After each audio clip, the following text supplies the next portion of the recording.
You're one step from Nirvana. 30 years of practice behind you, the illusion of self, shattered, suffering, understood, liberation, tasted. One more step, and you're done forever. Instead, you recite words that will bind you to suffering for infinite lifetimes. However innumerable sentient beings are, I vow to save them all. All of them, across infinite universes, across infinite time. If even one being remains in suffering, you've failed, and you must be reborn, again and again.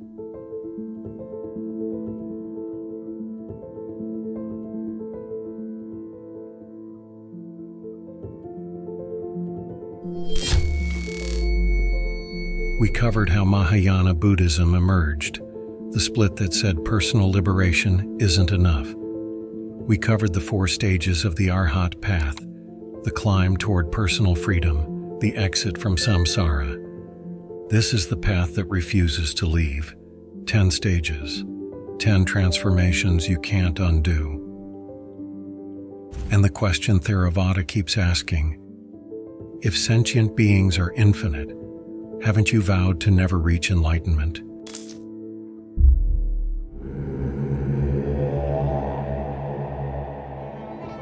In our last video on Mahayana, we said the Arhat versus Bodhisattva debate would come next. But that comparison doesn't work unless you understand what Bodhisattvas actually do. So first, the 10 stages, the path itself. The Bodhisattva path begins with a vow that makes no logical sense. You promise to save all beings. Buddhist cosmology explicitly teaches that beings are infinite. New beings are born constantly across infinite universes. The hells refill as fast as they empty. You've promised to complete an infinite task. This is the Bodhisattva Pranidhana, the great vow, codified in Mahayana sutras like the Brahmajala Sutra, appearing around the 1st century CE. 4 impossible promises. Sentient beings are numberless. I vow to save them all. Delusions are inexhaustible. I vow to end them. Dharma gates are boundless. I vow to enter them. The Buddha's way is unsurpassable. I vow to become it. The early Buddhist texts, the Pali Canon that Theravada preserves, don't contain this vow. This is a Mahayana innovation, a radical reimagining of what enlightenment means. The Arhat achieves liberation and exits at death, final nirvana. No more rebirth. The Bodhisattva achieves the same realization and chooses to be reborn. When I first encountered this teaching, I dismissed it as religious fantasy, psychological impossibility dressed up as compassion. But the more I studied practitioners' accounts, the more I read Nagarjuna's systematization, Santideva's devotional texts, the daśa-bhūmi Sutra, the more I realized this isn't fantasy. It's a precise map of transformation. 10 stages, the daśa-bhūmi, 6 qualities to perfect, the paramitas. I'm not claiming to have walked this path. I'm translating what practitioners described and what texts preserved. But the psychology is real. The paradoxes are genuine. And the question at the end, whether this path is wisdom or delusion, remains unresolved after 2,000 years. Before the philosophy comes the vow. Everything that follows depends on that first impossible promise.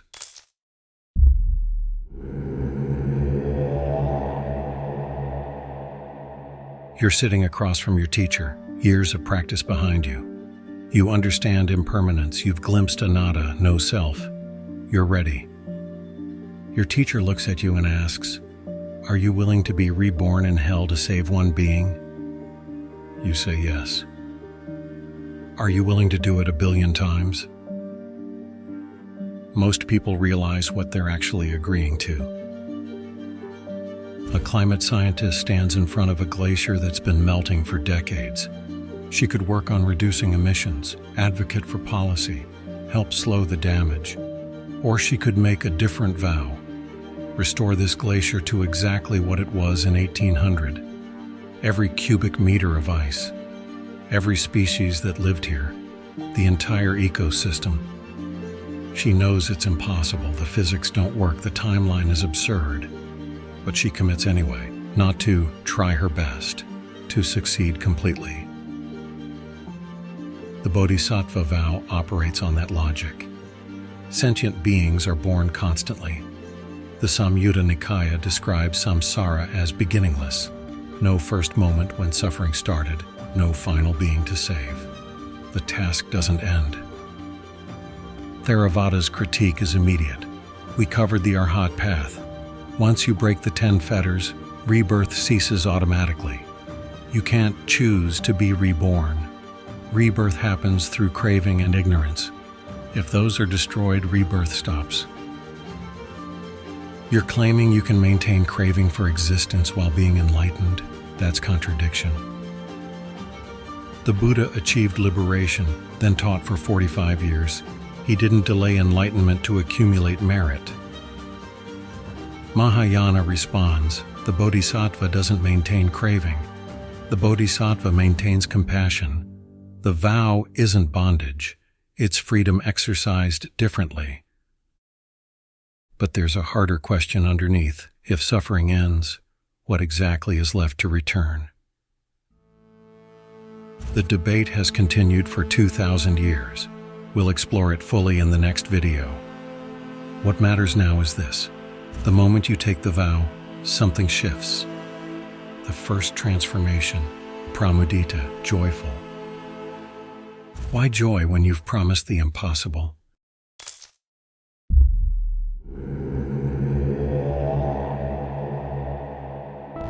A cardiac surgeon goes through her first year of residency. The self-consciousness is crushing, every incision second-guessed, every decision monitored. Am I good enough? Did I just make a mistake? Will they find out I don't belong here? You wake up the morning after taking the Bodhisattva vow.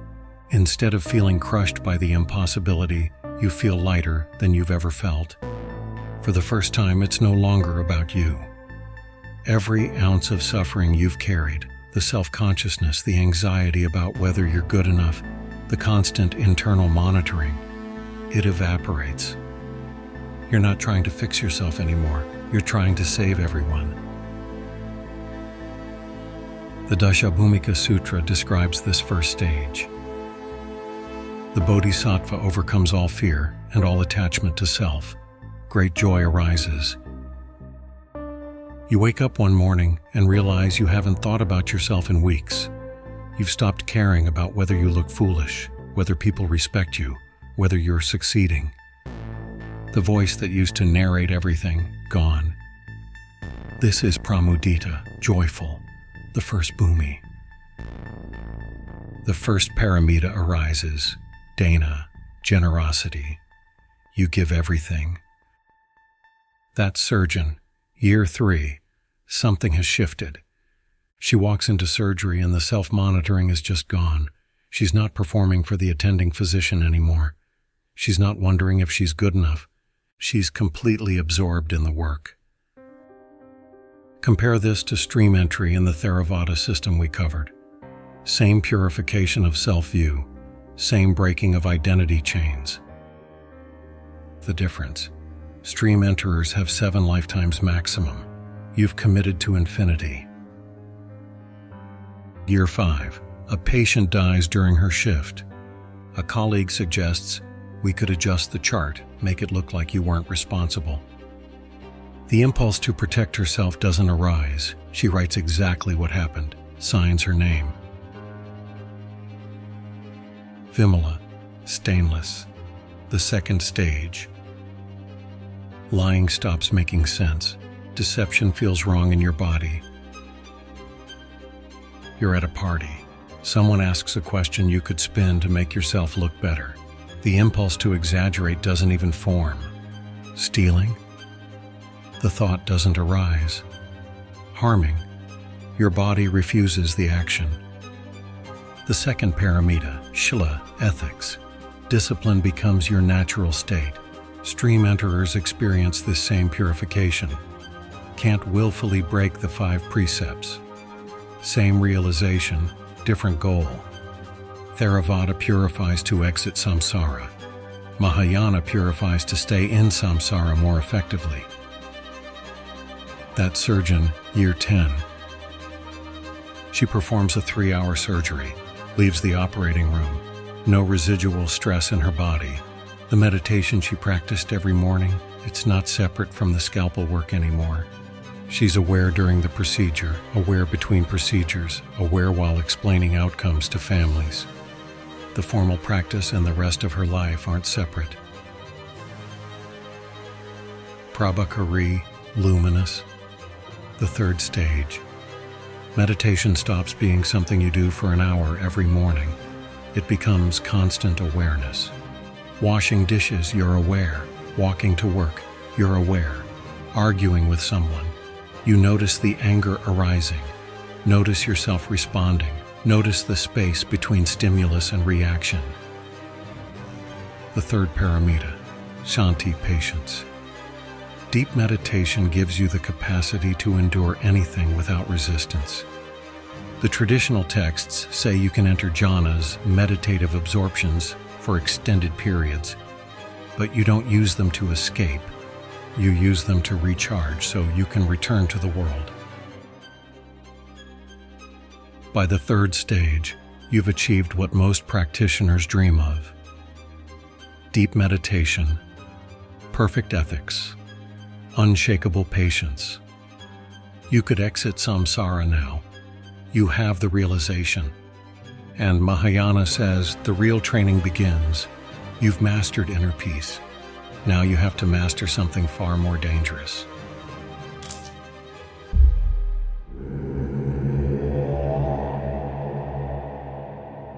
A bodhisattva sees a man about to commit murder. The man is deluded. He thinks killing will solve his problems. If he murders, he'll create terrible karma for lifetimes. 3 options. Tell the truth. Killing is wrong. Don't do it. The man ignores him and kills anyway. Do nothing. His karma, his problem. Compassionless. Lie. I saw the person you're looking for leave town.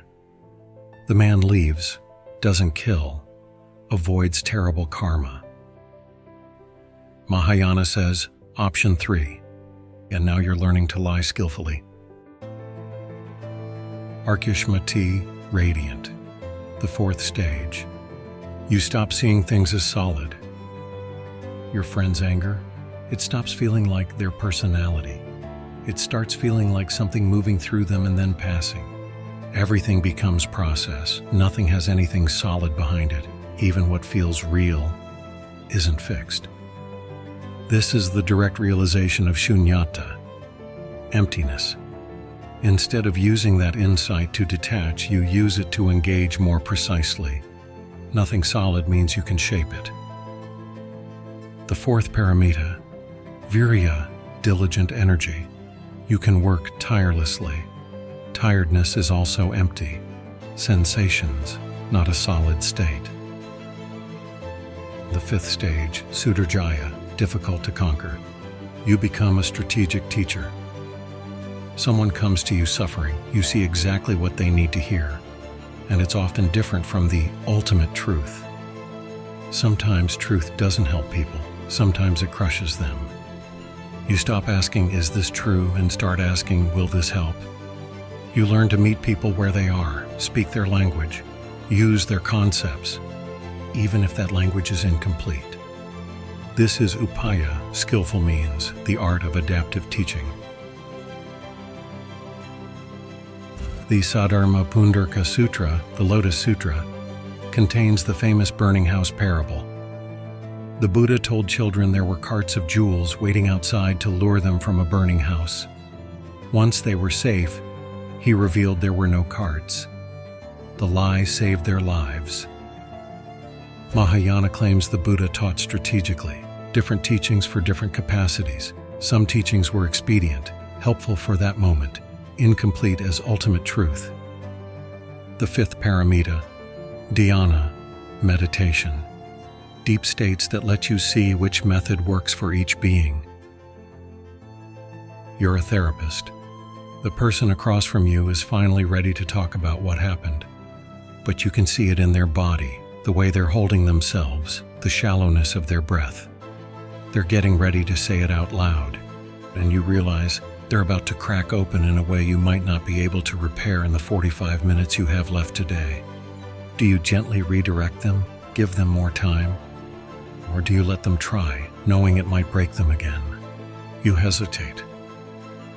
Push too fast, you might re-traumatize them. Hold back too much, you're prolonging their suffering. Which choice is compassion? Which is fear? Upaya isn't a clean technique, it's a decision you make, and then live with. Your 6-year-old asks where Grandma is. You could tell them directly that she died. Technically true, accurate. Or you could soften it. She's gone, but she loved them very much. Emotionally true. Protective. You hesitate. The truth might be too much right now. The soft version might be delaying the inevitable grief they need to process. Is protecting someone from pain compassion or delaying necessary suffering? Mahayana says it depends on who they are and what they can handle right now, and you won't know if you chose correctly until years later. The burden of skillful means. You're making calls that affect someone's entire relationship with reality, and you're making them in real time. The 6th stage, abhimukhi, face-to-face. The realization of emptiness becomes constant, your default state. You see samsara and nirvana as the same. Neither has anything solid behind it. This is where the Arhat Bodhisattva split becomes clear. Arhat sees emptiness and thinks, there's nothing to cling to, I can exit. Bodhisattva sees emptiness and thinks, there's nowhere to exit to. The 6th paramita, prajna, wisdom. Direct seeing, no longer intellectual understanding. But then something unsettling happens. You're teaching someone, adapting the Dharma to their level. Using a metaphor you know isn't quite accurate. And mid-sentence you think, am I helping them or manipulating them? You've spent lifetimes learning to read people, to say exactly what they need to hear, to shape truth strategically. But who decides what's skillful and what's control? The Theravada critique you dismissed years ago suddenly feels uncomfortably close. What if this whole path is attachment with better PR? You sit with that doubt for months, maybe years. The doubt stays, and it changes how you act. The moment you think you've mastered compassion, you've lost it. The question, am I truly helping, is what keeps the path honest. Stages 4 to 6 taught you to adapt, to strategize, to question your own motives. But you're still vulnerable, still capable of burning out, still capable of thinking, I can't do this anymore. What comes next? You become immovable.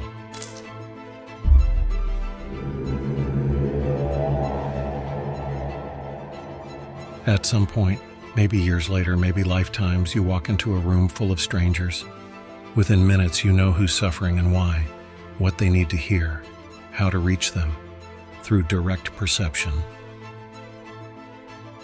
This is Durangama, far going, the 7th stage. You've gone far from ordinary consciousness.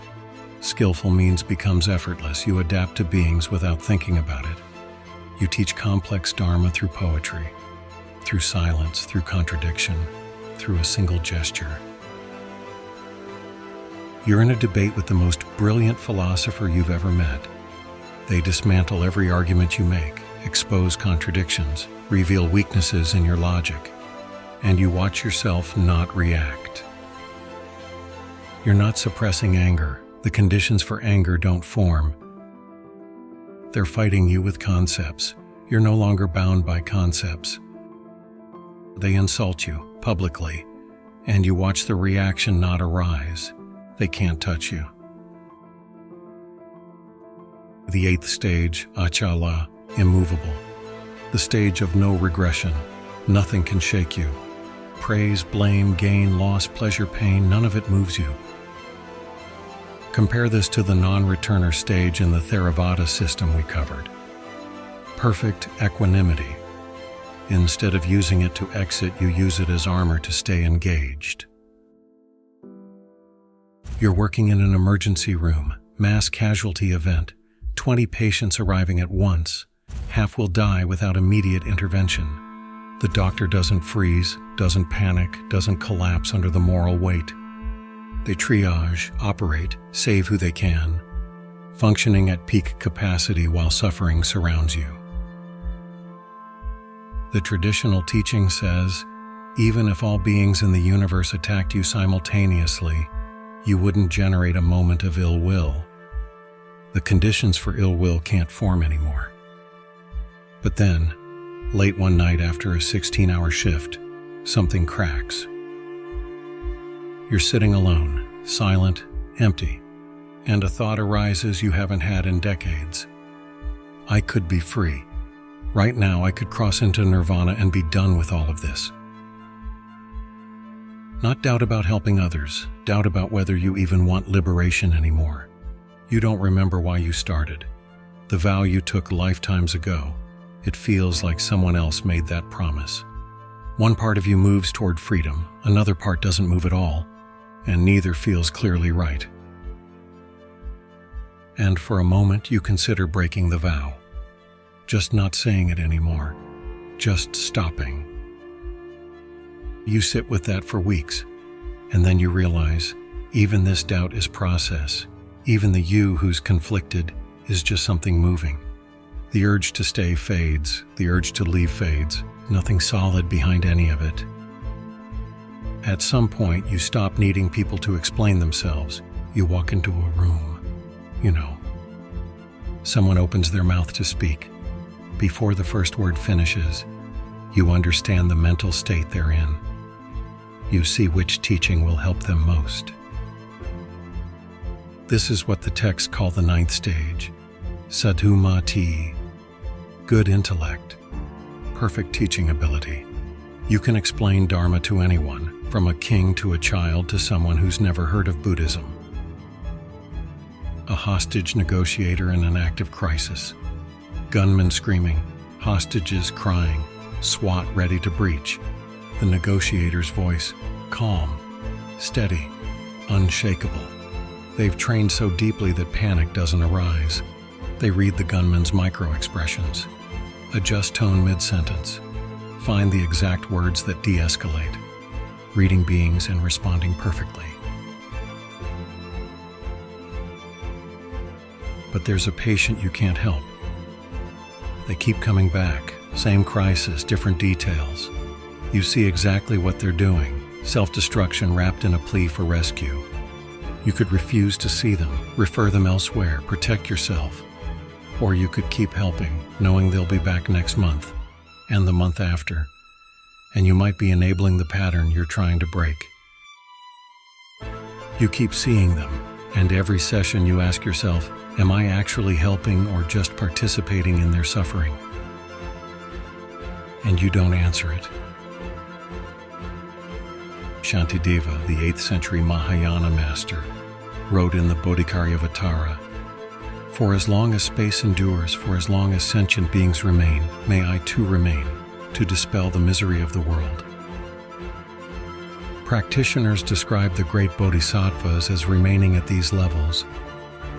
Avalokiteshvara, we covered him in our Tara video.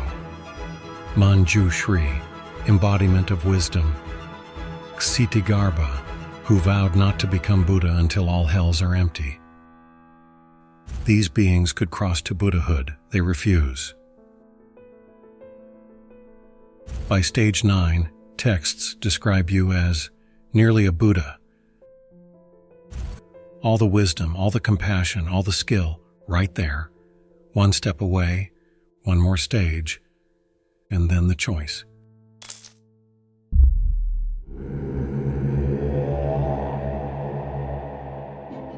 Avalokiteshvara reached this stage and stopped. Maitreya reached this stage and will cross to Buddhahood. Both achieved the same realization, both mastered the same perfections, both reached the same point. Why did one stay and one prepare to leave? The 10th stage, Dharma Mega, cloud of Dharma. You feel like a rain cloud, saturated, heavy, about to release Dharma rain that will nourish all beings.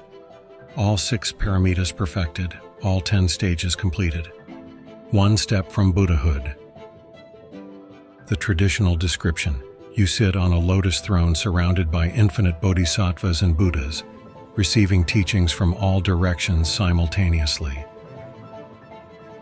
But the texts don't fully answer. Do you take that final step? Those who stayed Avalokiteshvara, Guanyin in China, Kannon in Japan, could have become Buddha countless eons ago. Refuses.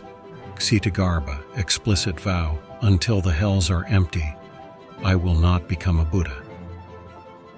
Manjushri, perpetually at stage 10, teaching beings. Those who will cross, Maitreya, the future Buddha, currently waiting in Tusita heaven.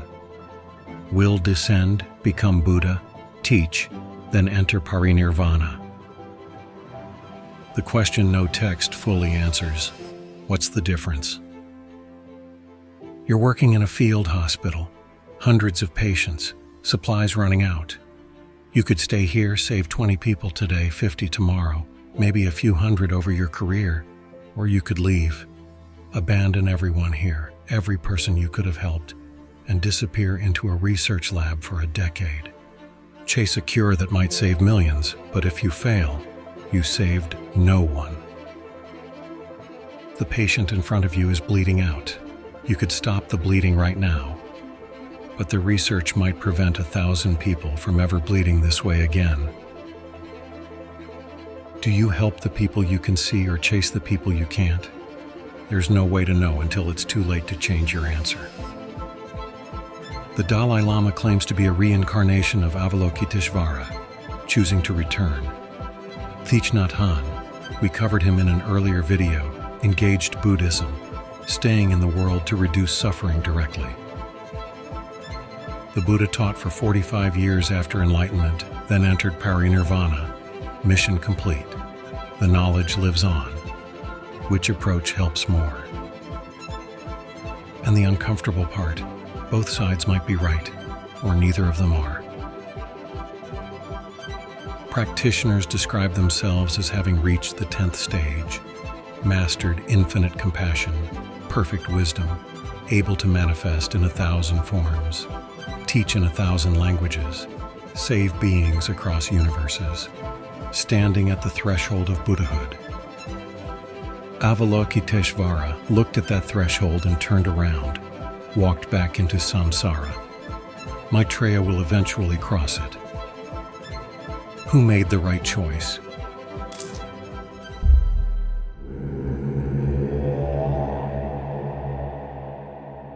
You started with a vow, I will save all beings.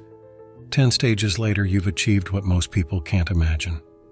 Perfect ethics, deep meditation, direct realization, unshakable equanimity, infinite skillful means.